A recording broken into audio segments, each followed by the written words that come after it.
Good morning and again welcome back to my daily blog. আমি আবারও চলে এসেছি আজকে খুব সুন্দর একটা ভিডিও নিয়ে। আজকে সকালটাই শুরু হলো দিদার হাতের তেল মালিশ দিয়ে। অনেক দিন ধরে চুলটা রুক্ষ খুস্কো হয়ে আছে, চুলে তেল দেওয়া হয় না।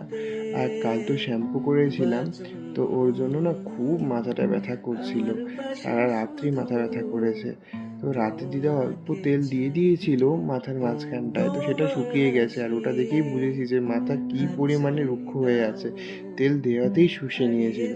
তো এখন সকালে উঠে দিদা আর একটু ভালো করে সুন্দর করে তেল মালিশ করে দিচ্ছে, আর আমি চুপটি করে বসে বসে আরাম খাচ্ছি।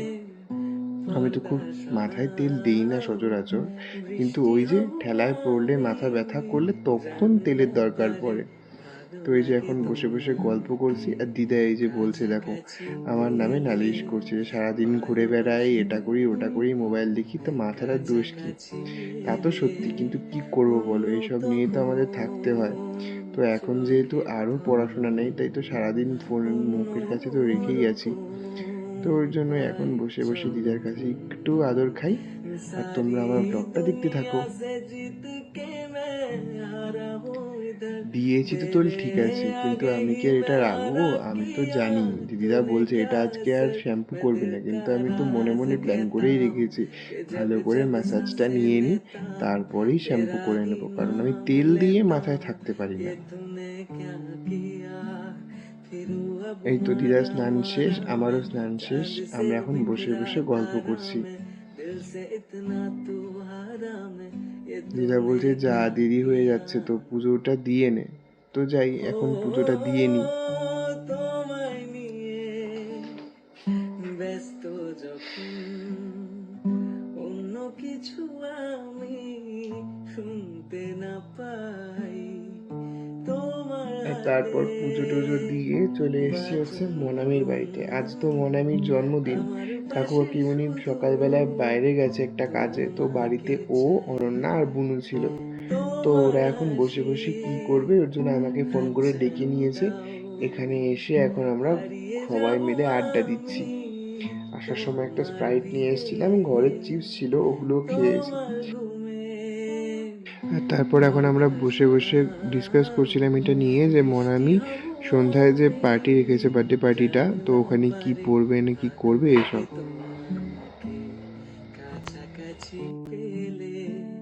অনেকক্ষণ গল্প করে নিয়েছি, এখন আমরা খেতে যাব।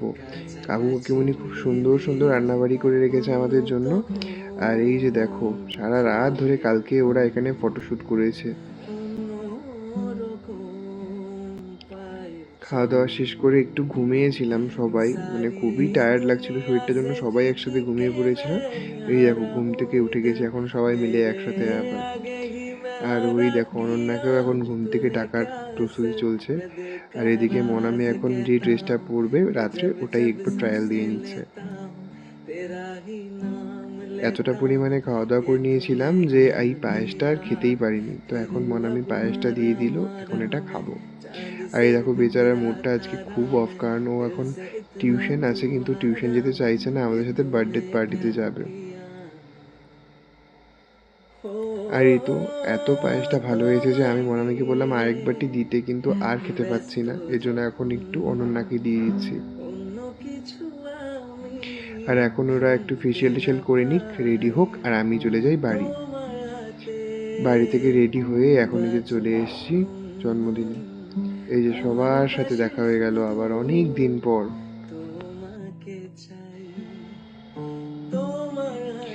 সবার সাথে তো দেখা হয় অনেক দিন পর পর, কিন্তু এই যে একটু মোমেন্টগুলোকে ক্যাপচার করে রাখি, কবে কার সাথে আবার কখন দেখা হবে কে জানে। হ্যাঁ, দেখা নিশ্চয়ই হবে, কারণ এখন তো আমরা বাইরে যাচ্ছি না কেউ রেজাল্ট অবধি। তো জানি না আবার কবে কার সাথে দেখা হবে, তো একটু মোমেন্টগুলোকে ক্যাপচার করে রাখি, এটুকুই আর কি।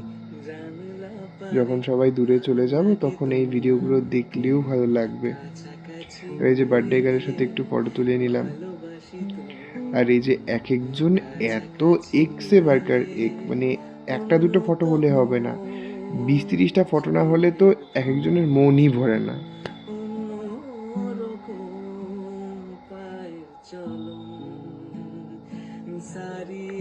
ওই যে বললাম এক্সি বার্কার এই যে একজন একজন করে এখন পালা চলছে ফটো তোলার। আর এদিকে পড়াশোনা নিয়ে ডিসকাশন চলছে। মানে কি বলবো, পড়াশোনা নিয়ে ডিসকাশন তো আমার আর ভালোই লাগে না।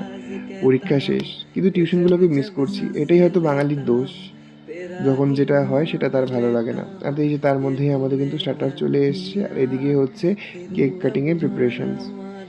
তো আমরা এখন এদিকে স্টার্টার খাই আর ওদিকে বার্থডে সব কিছু গোছানো হোক।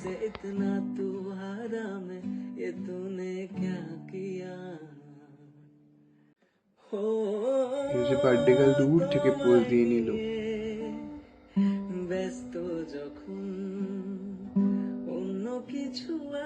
আর এই তো এখন সব কিছু রেডি করে নেওয়া হচ্ছে, এখন হবে কেক কাটিং।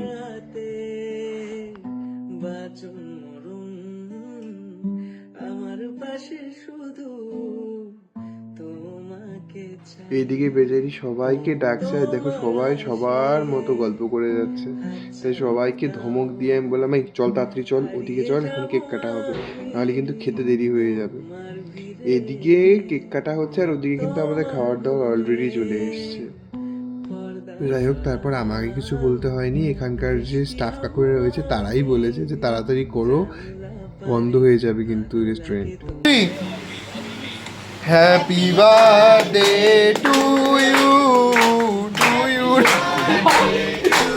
হ্যাপি বার্থডে ও to you, happy birthday to you.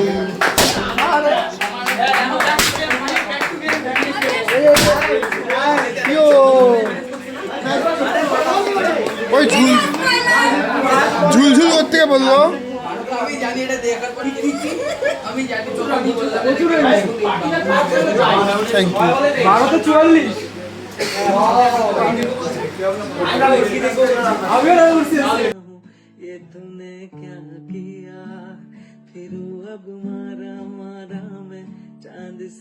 তারপর শোনাটা মজার ঘটনা বলি। এই জন্মদিনের দিনই মনামির নাম করে ইনস্টা একটা কে বা ফেক অ্যাকাউন্ট খুলেছে, আর আমরা এখানে যতজন ছিলাম বন্ধু বান্ধবী আর তার বাইরেও আমাদের যত চেনা পরিচিত আত্মীয় স্বজন, তারপর হচ্ছে বন্ধু বান্ধব সিনিয়র, সবাইকে মনামির হয়ে একটা ফেক অ্যাকাউন্ট SMS করছে যে কাহাপার হো, আর একটা কিউআর দিয়ে দিচ্ছে, বলছে যে সেখানে টাকা দিতে।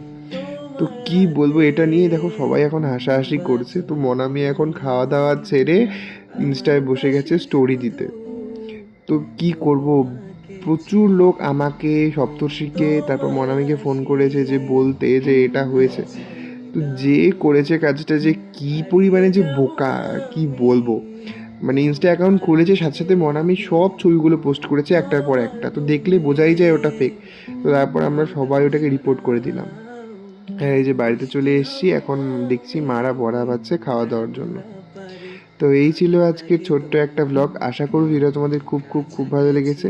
তোমাদের সাথে এখন অন্য কোনো সুন্দর একটা ভিডিওতে, ততক্ষণের জন্য সকলকে টাটা বাই।